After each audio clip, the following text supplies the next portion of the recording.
অতীত থেকে শিক্ষা নেওয়ার দরকার।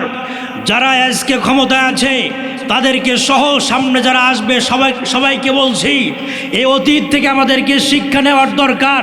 যারা আজকে ক্ষমতা পেয়ে ক্ষমতার অপব্যবহার করবে তাদেরকে মনে রাখতে হবে, এই স্বৈরাচারী সরকার যেমন মানুষের প্রতি জুলুম করেছে, অন্যায় করেছে, টিকিয়ে থাকতে পারে নাই, ঠিক তেমনইভাবে এখনও যারা মানুষের প্রতি জুলুম করবে তাদেরকেও মানুষ নাস্তানাবুদ করে এই বাংলার জমিন ছাড়া করবে। আওয়াজ দিয়ে কথা বলেন, কথা ঠিক কিনা? কারণ দেশের অবস্থা কি ভালো? প্লিজ ডোন্ট মাইন্ড, আপনারা একটু তাকান। সোশ্যাল মিডিয়া আপনারা যারা চালান দেখতে পাচ্ছেন, ফেসবুক খুললে তেলের পাম্পগুলোতে লাইনের পর লাইন হয়েছে। কিন্তু দুঃখ এবং পরিতাপের বিষয়, সরকারের সেই বাহিনীরা, সেই মন্ত্রীদের কথা শুনলে আমাদের মনটা খারাপ হয়ে যায়। জ্বালানি মন্ত্রী প্রতিমন্ত্রী বলছেন যে আমি 8 থেকে 10টা পাম্পের আমি সেখানে ঘুরে দেখলাম কোনো ভিড় নাই, তেল মজুদ আছে অনেক। বলে নাই এই কথা? কিন্তু আমরা যারা গাড়ি চালাই, আমাদের যাদের গাড়ি আছে, আমরা তো বুঝতে পারছি তেল যখন নিতে যাই সেই ঘন্টার পর ঘন্টা 1 থেকে 1.5 কিলোমিটার লাইনে দাঁড়িয়ে তারপরে অনেক সময় অনেকে তেল পায় না। আসে না, নেই কথা বলেন? আর তারা বলছে যে তেল অনেক মজুদ আছে, পাম্পগুলোতে কোনো ভিড় নাই। কথা কন না কেন? আমার ভাইরা, এই চাপাত জোরে কিন্তু চললে হবে না। সংসদে এমন ভুলভাল বক্তব্য দিয়ে চলা যায় না। এই জন্য আপনাদেরকে বলছি সঠিক তথ্য দেন, কারণ দেশের অবস্থা অত্যন্ত করুণ। আমরা যদি চাই এই কোরআন মোতাবেক যদি দেশটা চলতো, রাষ্ট্র চলতো, কোরআন দিয়ে চললেই এই সমাজে এই রাষ্ট্রে শান্তি আসতো। কথা বলেন, কথা ঠিক কিনা? এ সমস্ত কথা বললে অনেকে বলে যে হুজুররা এখন রাজনীতি শুরু করছে। কোরআনে কি রাজনীতি নাই? কথা কয় না কেন? কোরআনে রাজনীতি আছে। শুধু তাই নয়, এতটুকুই শেষ নয়, এমনকি অনেকে বলে যেগুলো সমালোচনা করা ঠিক নয়। একটা কথা আপনাদেরকে বলছি, এমপি বলেন, মন্ত্রী বলেন, সরকার বলেন, এগুলো জনগণের ভোটেই কিন্তু হয়েছে। সরকার প্রধান যদি ভুল করে, এমপি মন্ত্রী যদি ভুল করে, জনগণ সেটার সংস্কারের উদ্দেশ্যে যৌক্তিক সমালোচনা করতে পারবে। এটা জনগণের অধিকার আছে না নাই বলেন? কথা বলেন না কেন? আছে। কিন্তু আমরা এই সমস্ত উচিত কথা বললেই, হক কথা বললেই আমাদেরকে গ্রেফতার করা হয়, আমাদেরকে মুখ বন্ধ করে দেওয়া হয়, কৌশল করে আমাদেরকে ময়দান ছাড়া করতে চায়। কিন্তু তারা জানে না আমরা ময়দান ছাড়ার জাতি নই। 313 জন দিয়ে 1000 জনের বিরুদ্ধে লড়াই করার জাতি আমরা। আমাদেরকে ভয় দেখিয়ে লাভ নাই, আমাদেরকে ময়দান ছাড়া করতে পারবেন না। যারা আমাদেরকে ময়দান ছাড়া করতে আসবেন তারাই ময়দান ছাড়া হয়ে যাবেন। কথা বলেন, কথা ঠিক কিনা? আমার ভাইয়েরা, আল্লাহ রাব্বুল আলামিন সুন্দর করে বলছেন, ওয়াইবাদুর রহমানিল্লাযীনা ইয়ামশুনা আলাল আরদি হাওনা ওয়া ইযা খাতাবাহুমুল জাহিলুনা ক্বালু সালামা। জোরে বলেন আল্লাহু আকবার। আল্লাহ পাক বলছেন, বান্দারে শোনো, আমার প্রিয় বান্দা বান্দি হওয়ার জন্য কিছু বৈশিষ্ট্য, কিছু গুণাবলী রয়েছে। আমরা তো সবাই আল্লাহর গোলাম, সবাই আল্লাহর বান্দা জন্মগতভাবে, কিন্তু কর্ম দিয়ে আল্লাহর প্রিয় বান্দা কে কে, তার বৈশিষ্ট্যগুলো কি হবে আল্লাহ পাক বলছেন। প্রথম নাম্বার বৈশিষ্ট্য হলো আল্লাযীনা, যারা ইয়ামশুনা চলাফেরা করে, আলাল আরদি জমিনের উপর, হাওনা অহংকার মুক্ত, নম্রভাবে, ভদ্রভাবে, এক কথায় বলতে পারি অহংকার মুক্ত জীবনযাপন যারা করবে, আল্লাহর খাঁটি বান্দা হওয়ার জন্য প্রথম নাম্বার গুণ হলো অহংকার মুক্ত জীবনযাপন করতে হবে। কথা কার? একটু আওয়াজ দিয়ে বলেন, কথা কার? আমার ভাইরা, আমার বন্ধুরা, কিন্তু আজকে আপনি সমাজে জরিপ করে দেখেন, আমরা বিভিন্ন বিষয় নিয়ে অহংকার করি। কেউ বা সম্পদের অহংকার, আবার কেউ বা এলেমের অহংকার, কেউ বা ক্ষমতার অহংকার, আবার কেউ বা রূপের অহংকার করি। আসি না নাই বলেন? আমার ভাইরা, অনেক সময় দেখা যায় শুধু সাধারণ মানুষ কেন, সম্পদশালী কেন, এমনও বক্তা, এমনও মৌলবি সাহেব আছে, একটু এলেম বেশি অর্জন করেছে, একটু সার্টিফিকেট রয়েছে, এর জন্য অহংকার করে।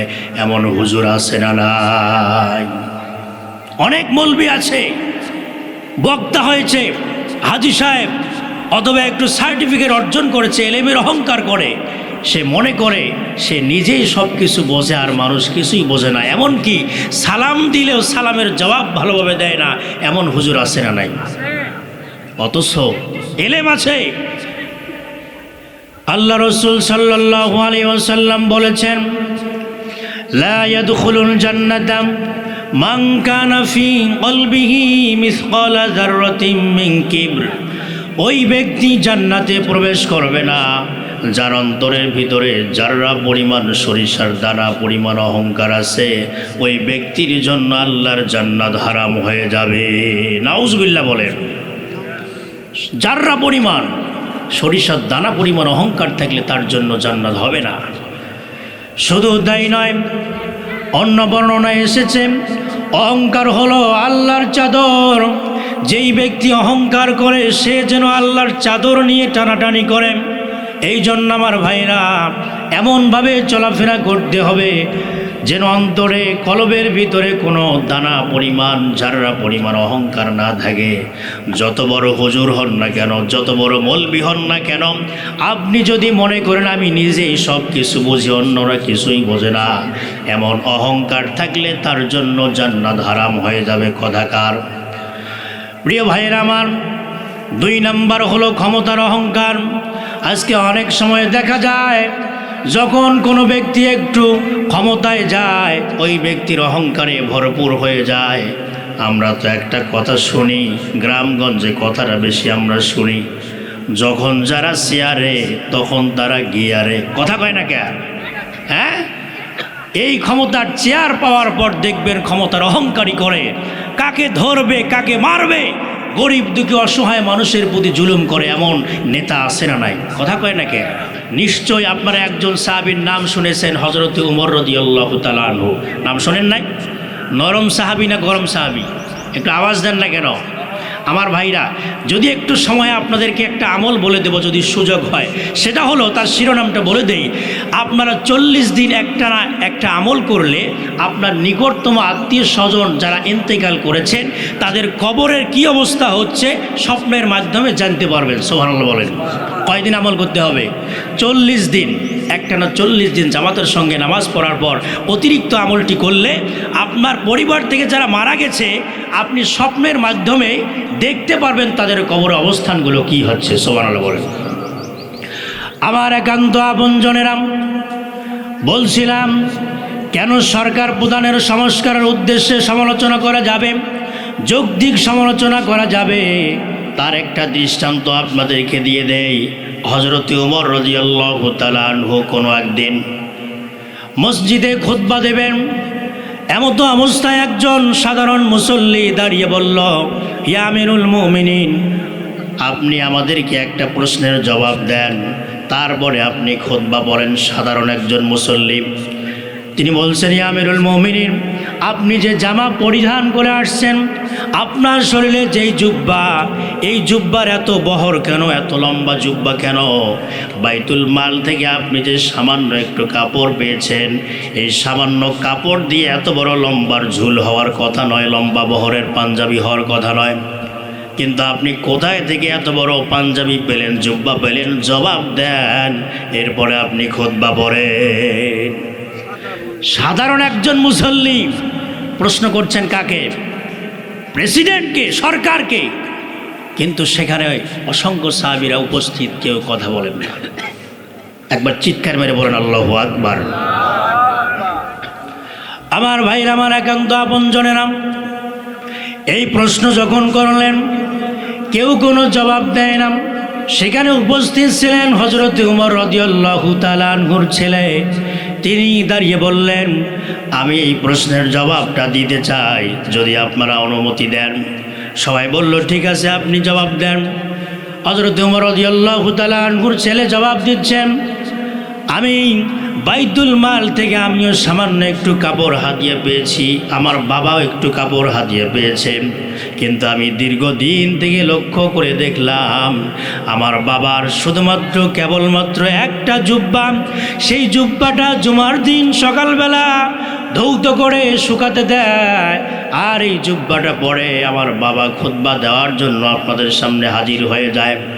আমি বড় এই কষ্ট করলাম, আমি এই দৃশ্য দেখে আমার সংকুচিত হলাম, সর্বনাশ, আমি ছেলে হয়ে বাবার জন্য কি করতে পারি।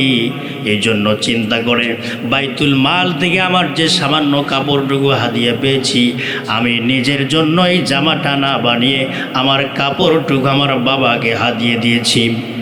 আমার বাবা যেই কাপড়টুকু হাদিয়া পেয়েছে আর আমার যে কাপড়টুকু হাদিয়া আমি পেয়েছি, দুইটা মিলে সুন্দর করে আমার বাবার একটা জুব্বা বানায় দিলাম। আর এই সুন্দর লম্বা জুব্বাটা পরে আমার বাবা আজকে খুতবা দেওয়ার জন্য এসেছে। চিৎকার মেরে বলেন না সুবহানাল্লাহ। কিন্তু সাধারণ জনগণের মনে প্রশ্ন যে নিশ্চয় হযরত ওমর এত বড় জুব্বার কাপড় পেয়েছে, বাইতুল মাল থেকে নিয়েছে, তাদের সন্দেহ। কিন্তু হযরত ওমর তারপরেও রাগান্বিত হন নাই, কারণ সাধারণ মানুষ একজন প্রেসিডেন্টকে প্রশ্ন করার অধিকার আছে, প্রশ্ন করতে পারে, ভুল ধরতে পারবে, সংস্কারের উদ্দেশ্যে সমালোচনা করলে এতে কোনো সমস্যা নাই। কথা বলেন, কথা ঠিক কিনা? কিন্তু আমরা যদি কোনো এমপি, কোনো চেয়ারম্যান, কোনো মন্ত্রী, কোনো সরকার প্রধান কোনো ভুল করে, আমরা যদি সেই ভুলটা একটু ধরতে চাই, আমাদের মুখ বন্ধ করে দেওয়া হয়। কথা কন না কেন আমার ভাইরা? এটা ঠিক নয়। তাই যদি হয়, সরকার প্রধানকে বলছি, আপনি সংসদে এটা স্পষ্ট করে বলে দেন যে আমার বিরুদ্ধে কোনো লেখা যাবে না, স্পষ্ট করে আমার বিরুদ্ধে কিছু বলা যাবে না, আমার বিরুদ্ধে বললেই তার জরিমানা হবে, আপনি স্পষ্ট করে সংসদে বলে দেন। কারণ এটা যদি আপনি বলতে না পারেন, তাহলে সংস্কারের উদ্দেশ্যে সরকার প্রধানেরও সমালোচনা করা যাবে। আওয়াজ দিয়ে কথা বলেন, কথা ঠিক কিনা?